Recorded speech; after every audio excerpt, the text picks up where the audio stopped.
welcome to this edition of Perspectives on the Church. Today I'm joined by Jonny Baker. Jonny is the Director of Mission Education at CMS, the Church Mission Society. Jonny, welcome. Hi Simon, it's great to be with you. Thanks for inviting me along. It's great to have you with us. Thanks for joining us. Jonny, the first question that we pitch at our guests on this show is, what's the biggest challenge you think the church faces at the moment? I think the biggest challenge the church faces is imagination. Perhaps, well, I don't know whether you'd want to frame it negatively as a lack of imagination, or perhaps it's a struggle to know how to exercise imagination. I mean, I think it's tempting to go in the direction of, have we got resources, have we got people, have we got this, that and the other? But actually, for me, the more I've thought about it, the more I think imagination is the thing. That's fascinating. Do you want to say a little bit more about that, kind of where you see it, how you see it? Yeah, well, I think anything that's been created or made or designed, somebody has imagined. So there's a kind of gift of sight, of seeing what's possible that is about imagination. And so, yeah, it's kind of everywhere, I suppose. But I also think it's part of what it means to be human, to be made in the image of God, is to imagine. It's one of the great gifts of being made in God's image, I think. So at one level, I think the church, therefore, ought to be full of the most imaginative people on the planet. You know, that ought to be our default, because God is so creative and imaginative and wonderful. But I think we struggle a little bit with that, and perhaps there's a number of reasons for that. But maybe in a word, I think the church can be quite defended. And perhaps we can be defended in two ways. I mean, it depends a little bit on your church, perhaps, but it's quite, I mean, this isn't always the case, but it's quite common that a church is quite defended about the way that they do church. There's a right way to do things, you know, whether that's an Anglican way or whatever. And sometimes we can be quite defended about theology, about the things that we believe, you know, very dogmatic about that. But I think if that's your posture, you see newness, new ideas, new ways of being church, all these other things as a threat rather than an opportunity. Do you know what I mean? We're always, feels to me the church is always defending something. So, but I think if you want creativity, new possibilities that come from imagination, they come from a playful attitude, a playful posture. Being able to entertain ideas, experiment, try things out, and so on. And that feels that isn't the natural disposition of many churches. So yeah, I think that's the challenge we face. How do we get a little bit more courageous when it comes to imagination? And are you saying that imagination is almost about ourselves, about who we are and what we do and how we put ourselves in the world? Well, I mean, I think, yeah, it is about us, but I think in terms of mission,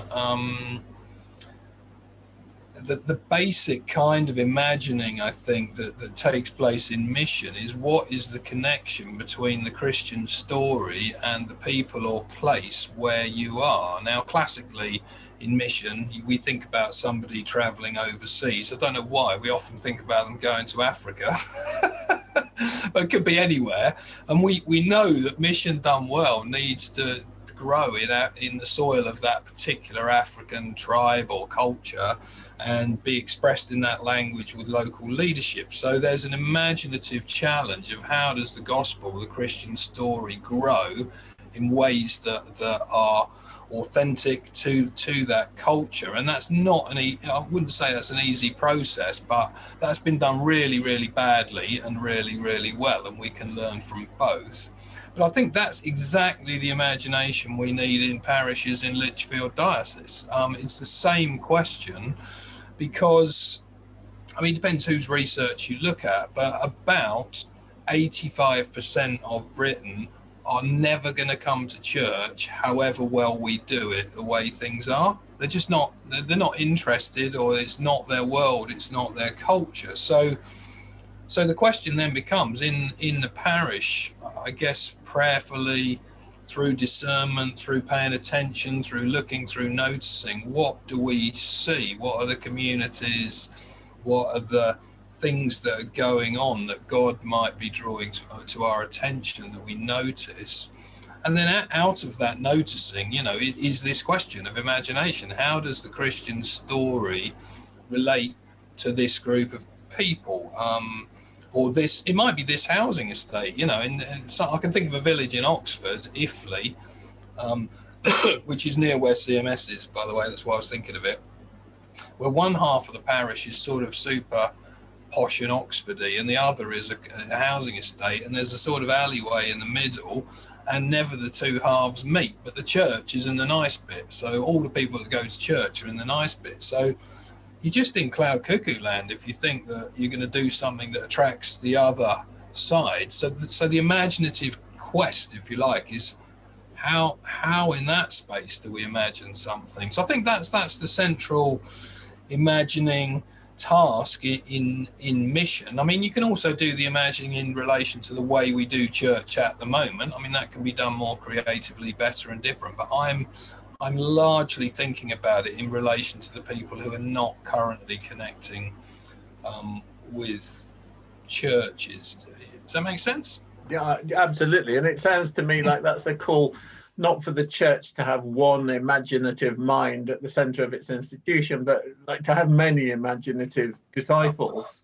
Yeah, absolutely. And I think, when I'm fascinated by creativity and processes of creativity. I've got far too many books on such things. I don't know why it interests me so much, but there are blocks to people being able to do this sort of imagining and creating. And the most common block is that people tell themselves they're not creative. So they tell themselves we can't do this, and that becomes a self-fulfilling prophecy. So actually, the thing that we most need in our deaneries and parishes is people saying to the church, you're creative, you can do this thinking, let's get into an environment where we can play, explore ideas, where experimentation's okay. What are the, questions I think are good for people to ask are what's bugging you? What are you dissatisfied with here?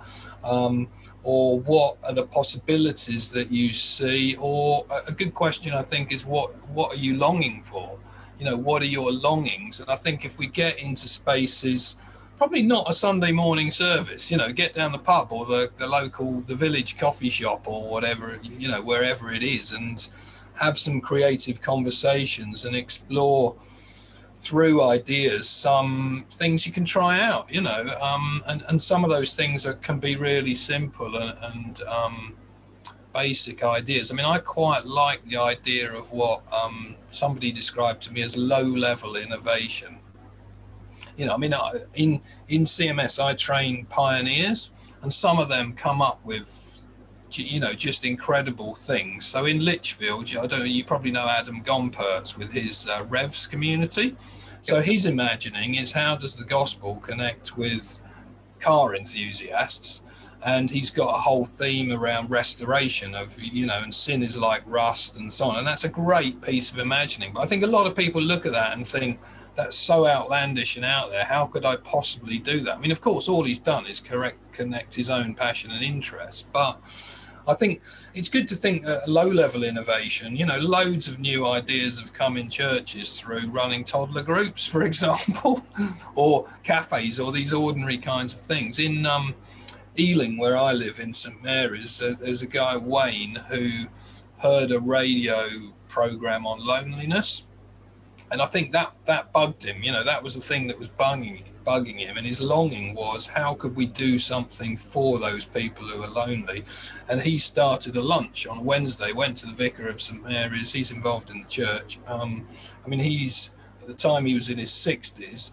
And he started a Wednesday lunch, and that's become a new community where they'll have reflections, a bit of worship. Most of those people don't come to the Sunday morning thing. So it's a really simple thing he noticed and started something. And I suspect he's never heard of pioneering or fresh expressions of church or anything like that. It's just something that he saw and started. So I think that, that's the kind of thing I think any church, any group can do is get into a different space, share your longings, ideas, also definitely walk around, pray, look at the space, the community that you're in, and see what you're noticing. And through that sort of prayerful discernment, you get a sense of what God might be calling your attention to. I mean, in CMS, this is from a guy called John Taylor back in the 60s. He described mission as seeing what God is doing and joining in. So I think that seeing that's another kind of way of thinking, of imagining, that noticing what God's doing. So yeah, I think that those are the sorts of things. That sounds more like a change of almost disposition than a change of structure or resources or anything. Is that how you see it? Yeah, I mean, I think it is a change of posture. Disposition's a good word for it. I mean, what I like about it is that it doesn't cost anything. You know what I mean? I mean, I think some of the crises in the church, you feel like if only we had more money, we should sort things out. But actually, anyone can come up with an idea. Any of us can meet in a coffee shop and dream and think. But it is cultivating a way of looking. I mean, perhaps another example will help. The church I'm in is called Grace and is a congregation of St Mary's in Ealing, and we're friends with a community in Southall who are at St John's Church there, and Southall is a very multicultural area, and they've invited us to work with them in this outdoor space called Wolf Fields. That it's a lovely urban space that they've cleared, which has orchards, a fire pit, allotments, and so on. It's a big community garden to create a labyrinth with them outside. So we're working on that. But the thing that struck me when I was there the other Saturday, doing a bit of digging, preparing the ground, as it were, was what a fantastic space for a church community to have, because they've got primary schools coming in using the land, they've got people digging allotments, they can do camping, they can do evening events, they've got conservation going on, the community's there. And the question I went away with was, if I was given the choice between having a church building and that community field, every time I would choose the community field, because the way it positions me in relation to the community. And that's, I mean, they've got the church as well. They've got St John's Church. So they've got both. It doesn't have to be either or. But again, I think it's cultivating, seeing what the possibilities are for being a community of disciples in the parish. You know, this space has been there for a long time. Somebody noticed it, had the idea, got clearing it. I mean, they've had it for about 10 years now, but I think that for me, that's another example of just seeing something in your locale, as it were, an idea surfacing that someone has, they gather other people around them, you start doing stuff, and before you know it, you're building community with people outside of the church, and see what grows, what emerges. If someone's like caught by the picture that you've drawn here today, and then sort of says, but I don't know how I'll make that work in my church, in my kind of parish community or whatever, with the people who I know to be kind of fellow worshippers. What would you say to them? Well, I mean, I think it's about start points. You know, start small is a famous CMS thing from our founder, one of the founders, John Venn, I think it was. I know, Henry Venn, probably. Start small. So I think it's about getting together with a few other people and praying. You know, all of us can do that, and through prayer for the community, looking and noticing, you know, you don't, I mean, this idea of low-level innovation I like, because I think you don't have to think, I've got to do something incredible, amazing, expensive, a massive church plant or anything, but we can notice something in our parish and try some things out and see what happens through the school gates, or, as I say, toddler groups, or a community allotment. You know, all of these things, they're probably in all of, you know, all those things, and in nearly all of our parishes, certainly in all of our deaneries. I mean, the other thing I think You mentioned that your diocese is working at a deanery level. It reminded me that Mission Shaped Church, that was the report published in 2004, had a series of recommendations for how to cultivate new things. And one of its recommendations was that dioceses should think strategically at deanery level, because it might be quite hard for a parish on its own to come up with a new thing, but perhaps a deanery together could reorganise and create a post or a role. I mean, I think they were thinking more about an employed role. So I think deanery can be quite an exciting and interesting size of structure that has this conversation as well as the parish too. So, but as I said earlier on, part of the battle when it comes to creativity is persuading people that they can do this, that they can have ideas, that they are creative. You know, we've got to encourage people to have the confidence to believe that, I think. And you know, I mean, obviously there are training things around. There are, you know, you can watch videos now so much online. There's stuff around practices that will help you listen and pay attention. So I think there's lots of places you can go to get a spark for these things too. But I do actually think at its most fundamental level, imagination and acting out of that imagination is something any parish church can do. And that's what's great about it. You know, I mean, it won't be everybody's thing. You need some people to run church as it is, and that's fine. But I think you'll have a few people who if you invite them to dream, they'll be like, oh, great, that's me. You know, yeah, I'll be along for that. You know, that's all we're asking, I think. And you're known as an advocate for pioneering CMS, supports and trains pioneers. Is that a kind of big formal thing, or are the people that you're describing who might be daring to dream dreams or see things clearly in their parish, is that pioneering too? Does that fit under that bracket, that category? Yeah, I think it does. I mean, we use it's a bit technical, but some friends drew a spectrum of pioneering that has a range of the kinds of projects and things that people start. And on one end of it, I can't remember what they call it, but essentially it's copying something someone else has done. So you see, you know, I don't know, you see a forest church somewhere and you think, oh, we've got a piece of woodland, we could do that. How do you do that? And you contact them and ask them, and then you just simply get that going. I mean, hopefully you then, the second kind is adapt it. So you think about your own context and adapt it to that. And then on the right, you know, on the other end of the spectrum is much more the sort of innovation end, which would be more like the Revs thing, which is coming up with an idea that we haven't seen before, that, well, I don't think we have, but is making connections in quite an innovative way.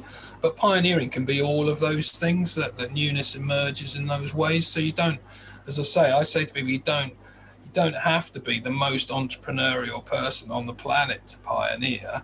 But, you know, it needs a little bit of courage and a little bit of sight, and then a little bit of time. I mean, that, to be blunt, that's a challenge for a lot of us in church, is that the church will happily take all of our spare time around leading a home group or worship, or, you know, if you exhibit any kind of leadership tendencies. But I think we need some people who say, well, actually, my time I want to give to reflect in an outward focused direction, not just working on the church space. We need people that do both of those things, I think.